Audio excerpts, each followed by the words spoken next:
On the topic of debt, there's something called odious debt, and I've seen there's so much misconception surrounding this topic. Could you please clarify what is odious debt? No, first of all, if you understand this thing very well, the people talk about odious, they don't understand it. I've had the senator for Busia has been talking about odious debt.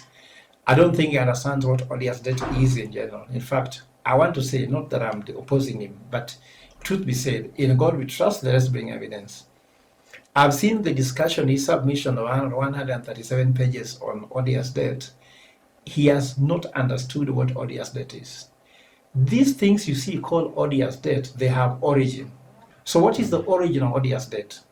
Odious debt originated in time in history when we had a regime that could be either so corrupt or repressive that could borrow money in the wrong way, and then because they borrowed money in the wrong way and used it even to kill his own people, the next regime wanted not to pay the debt which was borrowed, even to suppress his own people.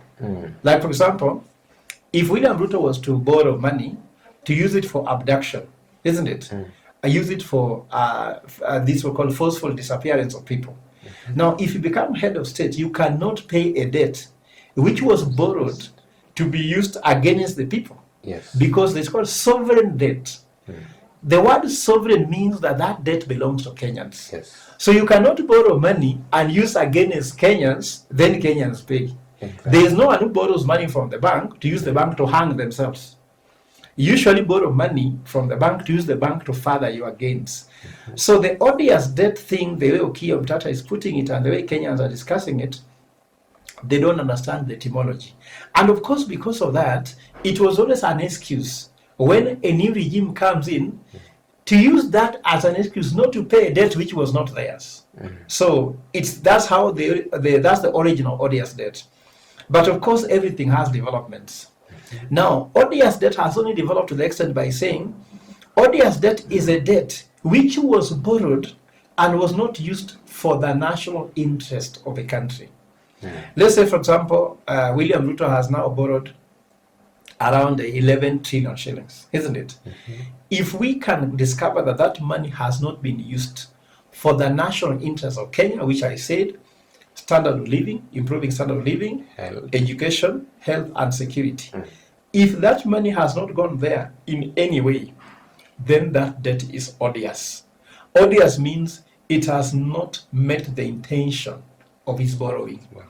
So Okiya does not have to go to the extent of saying, was it actually borrowed?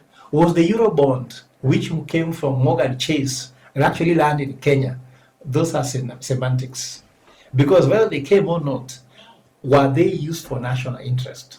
So if we cannot confirm where that money went from the consolidated fund, it's odious. If this money was being used to bribe politicians to do things against the country, for example, politicians were bribed to pass the finance bill.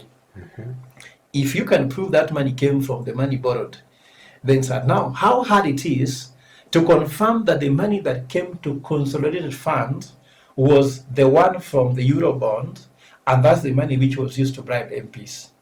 So if you can prove that, then that exercise in futility. But also, Okiya Mtata has not figured out what is happening in the economy regarding the issue of pending bills. Because there's around 698 billion shillings pending bills in Kenya, which can also be odious. It can also be odious in the sense that if someone asks you to supply some goods and services which were supplied against the interests of the country, like someone imported guns, isn't it? Someone imported tear gas, isn't it?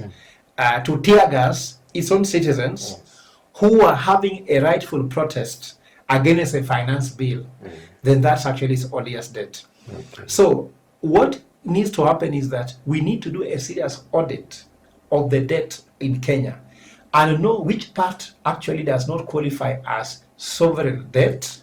Then those debt becomes odious, and the ones actually which are part of sovereign debt.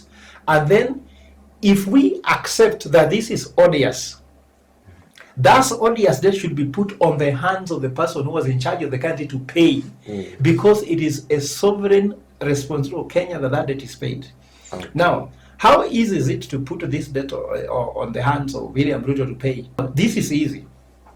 We have gotten issues whereby money was wired to Swiss banks, isn't it? Money was wired by some of these politicians to foreign accounts, isn't it?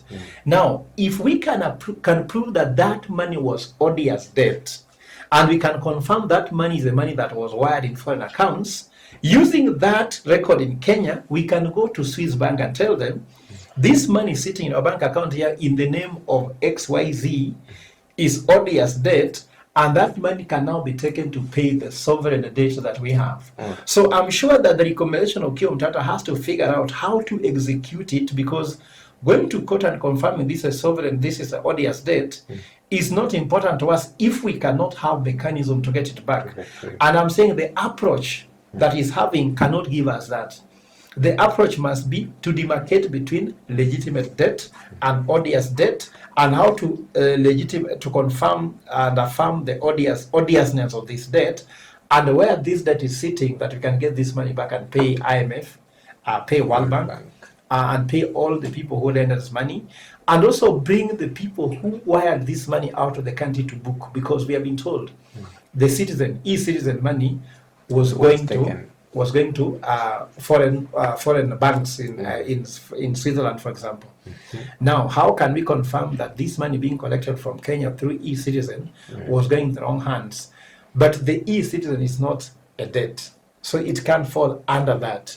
But we have to confirm how this money that came from Eurobond came and did something which was not meant to do, then becomes what? Odious debt.